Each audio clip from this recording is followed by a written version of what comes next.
Hey ladies, welcome to the Single Moms United podcast.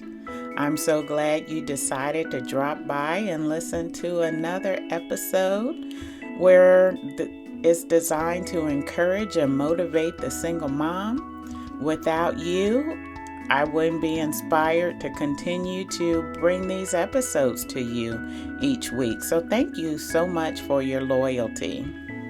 So today I want to continue down the path of Exact but Different, Part 2. And again, it's taking word choices, and they all have the same amount of letters, yet they're opposite or different from each other. So as I continue to bring additional word choices, I hope you find value.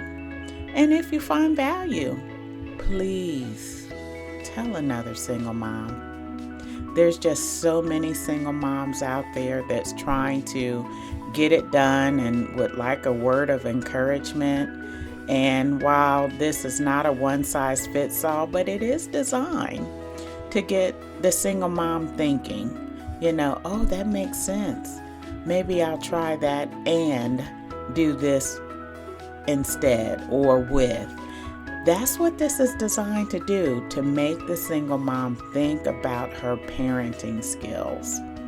And so, again, if you find value, you think another single mom can benefit from this podcast, please share with them. All right, let's get the party started. One word, my first set of words, I should say, is clean and dirty. Again, both words have the same amount of letters, which is 5. And when I think about clean, the first thing that comes to my mind is your home or your environment. What do you have your children living in? What is your children, or what are they seeing in your home? And I mean specifically, if you have your own apartment, what does your house look like? What does your apartment look like? What does your kitchen look like? What does your bathroom look like? Right? And so that's important because you're establishing these behaviors with your children going forward, and eventually you're going to release them not only into society, but into a relationship. Think about that. For some people, cleanliness is very important. On a scale of 1 to 10, with some people, it's a 10. They don't want to see anything out of place. They don't want to see any dishes in the sink. They don't want to see any clothes lying around. Everything has to be in order. So I say that to say this, because we are entering into a new year, a new mindset. Our mindset should be focused on how clean is our environment, and not just our environment, but our thoughts, the words that come out of our mouth. Our children shouldn't be hearing a lot of some of the things that are said are for adult purposes only. I'll put it that way. They shouldn't be hearing all of that, ladies. Try to clean up your word choices or just exit the room, okay, where they don't have to hear that, because you definitely don't want to get them in a situation where they're at school or another public event and they're repeating some of the word choices you say, and those word choices are not positive. The next set of words is real and fake. When we think about real and fake, I think about people, and you have to look at who's around you. Everybody is not your friend. Some people are just there because they want to see what you're doing and take it back to other people and tell them what you're doing, what you're not doing, looking at your parenting skills, judging you, in which they have no right. Because remember, it's not how you arrived at the single mom title, it's what you do with it. And everybody can't handle that. So be careful of the people that you're around. Adding a comma to that, let's stop extending the invitation of fakeness. And when I say that, what I mean is we often, and I shouldn't say we, because I think I'm more on the real side, when someone tries to give it to you straight and they're being real with you, you should embrace that, because you have to respect someone is giving it to you straight versus someone that's smiling in your face and then going behind your back and saying the same thing the person that was keeping it real with you, if that makes sense. We have to stop extending the invitation for people to be fake with us. And what I mean by that is, if someone comes to you and says, I see that dress you have on, it really doesn't go with your style. And you say, oh my God, how dare you criticize me and blah, blah, blah, blah. Who do you think you are? They're giving it to you straight, where a fake person will say, oh, you look pretty today. That dress is gorgeous. And then they'll go next door and say, oh, can you believe she has that dress on? A person that's giving it to you real, ladies, learn how to embrace that. Behaviors that we learn to accept and adapt to, we have to pass this along to our children or our child. You would want someone to be honest with you. They don't have to be mean honest, but they can be honest with you. You learn how to accept that, because otherwise you're extending the invitation of them being fake with you, just telling you what you want to hear, and then in reality they go left and talk about you. Nobody wants that in their life, and you certainly want to educate your child that it's okay for someone to be honest with you about some things.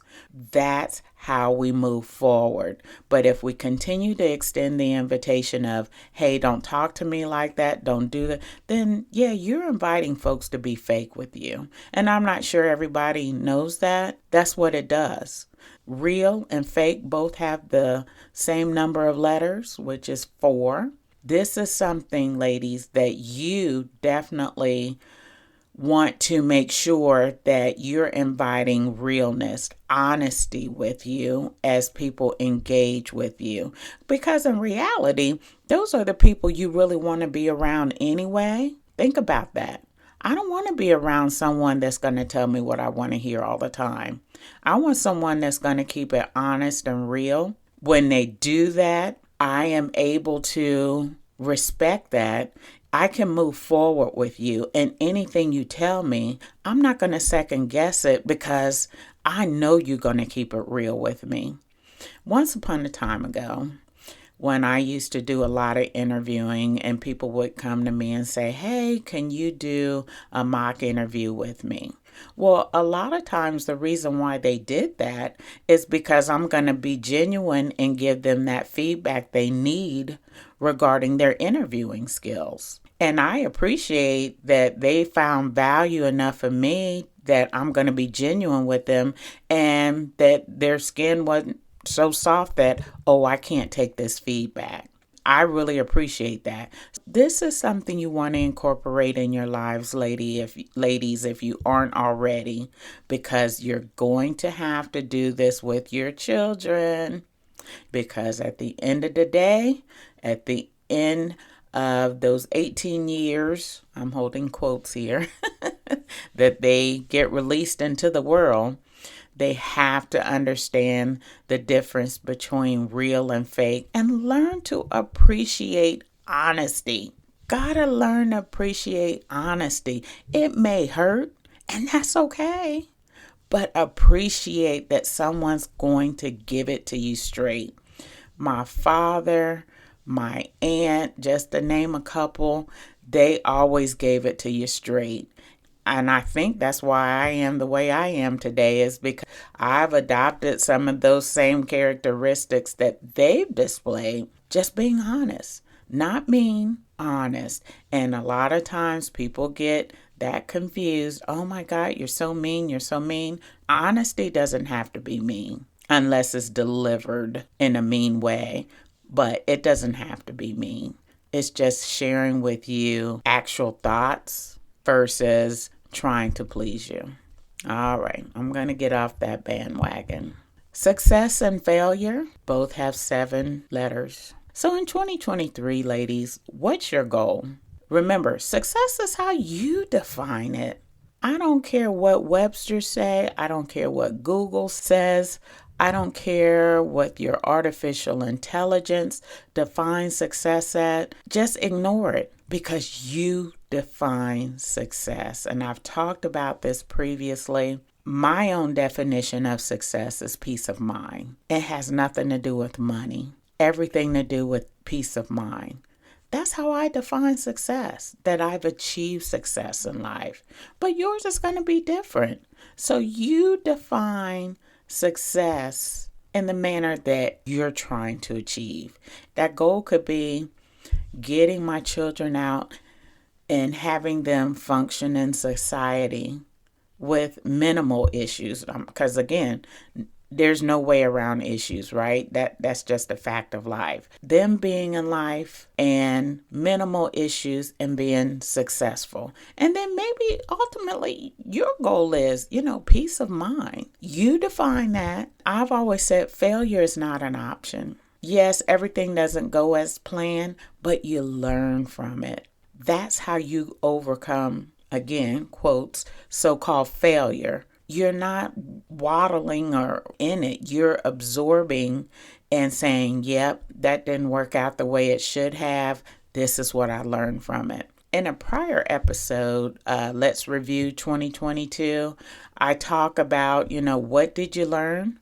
Because there were some things that happened in 2022 you might categorize as failure because it didn't work out the way it was supposed to. But instead, you learn from it. You take some notes, you jot some things down of what happened and why they happened. For instance, a relationship. It didn't go as planned. Why not? What happened? Well, ladies, I think there's going to be a part 3. 2, exact but different. Because I still have some more words. I can keep going on and on and on. And you all don't have that kind of time. And I don't want to lose you, your focus in listening to these episodes. So there will be a part 3. Now, I do have a special request for you ladies. As we go into 2023, again, not talking about New Year's resolutions, things you want to incorporate in your life to start doing differently. And here's a challenge I would like to present to you. Could you please turn off your phone for 1 hour to spend time with your child? And if you have multiple children, an hour for each child. And that would be per day. Because why is that important? We are becoming so estranged, and we're right in the same household. We're not talking to each other anymore. We're not listening to each other anymore. Everybody's kind of in their own world. And single mom, I'm just going to say it in my out loud voice. That's dangerous when you have children. And I know that it's easy to stay on your phone nonstop, stay on social media nonstop. But I challenge you, turn off your phone for 1 hour a day and spend that time with your child or your children. And guess what? You're going to see some positive results come from that. For example, if your child is experiencing behavioral issues, spending that time with your child one-on-one is going to help reduce that. It's going to now show them they are a priority versus you being on social media on your phone. Now, again, you don't have to turn it all the way off. Maybe you just want to mute it and put it into another room for an hour. But I would challenge you to do that. You're no longer just a mom. You're a mentor. Your children are looking up to you. They're respecting you and your behavior. So let's start letting them see more positive than negative behavior. And it starts with just having that one-on-one time with them. All right, ladies, I certainly appreciate your time today, coming back and listening to Single Moms United podcast. And again, it's not about how you arrived at the title. It's really what you do with it. And this podcast is designed to help you with what you do with it. You take care. I hope you have a fabulous week. Hug your children. Love on them. This world is such a bad place. I'm just going to say it in my out loud voice. It's just, kids need a lot of love right now. Single mom, that falls back on you. Have a great day. Have a great week. Hope to bring you another episode next week. Take care.